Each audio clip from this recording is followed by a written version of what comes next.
Hi guys, ഇന്ന് നമ്മൾ നിൽക്കുന്ന കിൽക്കനിയിലാണ്.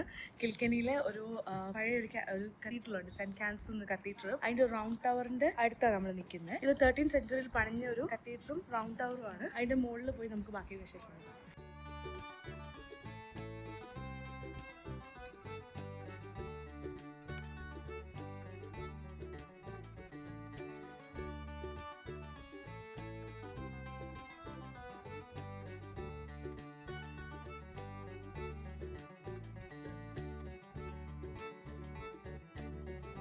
അയർലൻഡിലെ തന്നെ നമുക്ക് കയറാൻ പറ്റിയ 2 ടവറിൽ ഒരു ടവറാണ് ഈ കിൽക്കനിയിലെ റൗണ്ട് ടവർ. വേറെ ഒന്നിൽ നമുക്ക് പെർമിഷൻ ഇല്ല കയറാനായിട്ട്. ആൻഡ് ഇത് പണിഞ്ഞിരിക്കുന്നത് നമുക്കറിയാം, ഇതിൻ്റെ സൈഡിൽ ഗ്രേവ് യാർഡാണ്. അതുപോലെ ഇതും ഒരു ഗ്രേവ് യാർഡിൻ്റെ മണ്ടയ്ക്കാണ് ഇത് പണിഞ്ഞു വെച്ചിരിക്കുന്നതെന്നാണ് ഹിസ്റ്ററി പറയുന്നത്. ബിക്കോസ് അവർ എക്സ്കവേഷന് സമയത്ത് 2 സ്കെൽട്ടൺ കിട്ടിയിട്ടുണ്ടായിരുന്നു അടിയിൽ നിന്ന്. ബട്ട് ഇപ്പോഴും അത് സ്റ്റിൽ അവിടെ തന്നെ ഉണ്ട്. അത് അവിടെ തന്നെ അവർ പ്ലേസ് ചെയ്തിട്ടാണ് ബാക്കി അതിൻ്റെ പണികളും അറ്റകുറ്റപ്പണികളൊക്കെ ചെയ്തിരിക്കുന്നത്. റൗണ്ട് ടവറിൻ്റെ മുകളിൽ കയറി കഴിഞ്ഞാൽ നമുക്ക് കിൽക്കനിയുടെ ഒരു ഫുൾ 360-degree വ്യൂ ആയിട്ട് കാണാൻ പറ്റും. സോ അതാണ് one of the main tourist ഇങ്ങോട്ട് വരാനുള്ള റീസൺ.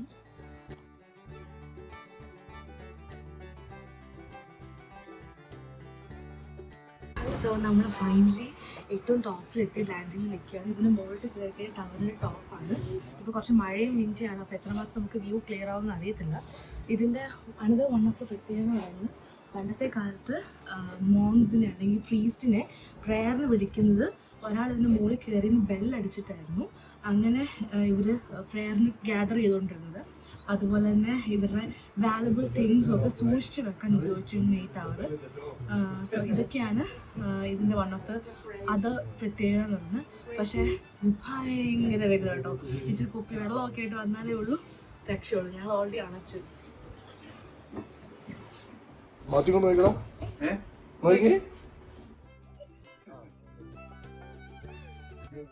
ഫ്രണ്ട് കയറി വരുന്നുണ്ട്. ആള് ക്ഷീണിച്ച് താഴെ നിൽക്കുമായിരുന്നു. ഇത് ഇച്ചിരി കഷ്ടമാണ് ഗൈസ്, തടിയിൽ കയറി വന്ന പോലെയല്ല. സത്യമാണ്, ഇവിടുന്ന് ഫുൾ കിൽക്കനി കാണാം.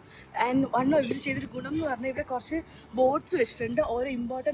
ഓരോ സൈഡിലെ ഇമ്പോർട്ടൻറ്റ് ലാൻഡ്സ്കേപ്പ് അവിടെ മാർക്ക് ചെയ്തിട്ടുള്ളൂ. നമുക്ക് ഇവിടെ നോക്കിയാൽ കിൽക്കനി കാസിൽ കാണാൻ പറ്റുന്നുണ്ട്.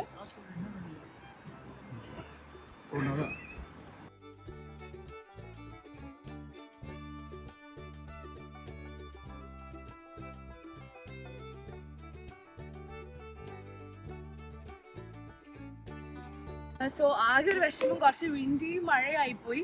പക്ഷെ കുഴപ്പമില്ല, സാധാരണ അയർലൻഡ് ഇങ്ങനെ ആയതുകൊണ്ട് നമുക്ക് ആ വലിയ വിഷമം തോന്നില്ലെങ്കിലും ഫോഗ് ഒന്നും ഇല്ലാത്തതുകൊണ്ട് നന്നായിട്ട് കാണാൻ പറ്റുന്നുണ്ട്.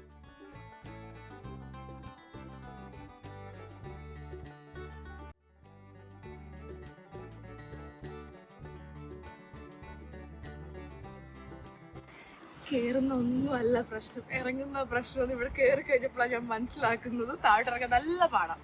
ഈ ഗ്യാപ്പിൽ കൂടെ വേണം താഴോട്ട് പോകാൻ. അതെ, ഈ ഗ്യാപ്പിൽ കൂടെ ഇറങ്ങണം.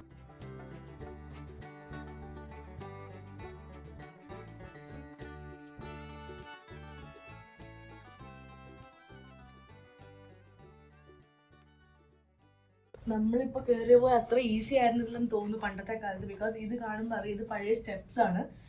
സോ ഇതിലായിരിക്കും അവർ ചവിട്ടി മോളി വരെ എത്തിക്കൊണ്ടിരുന്നത്. ഞാൻ പറയുന്നു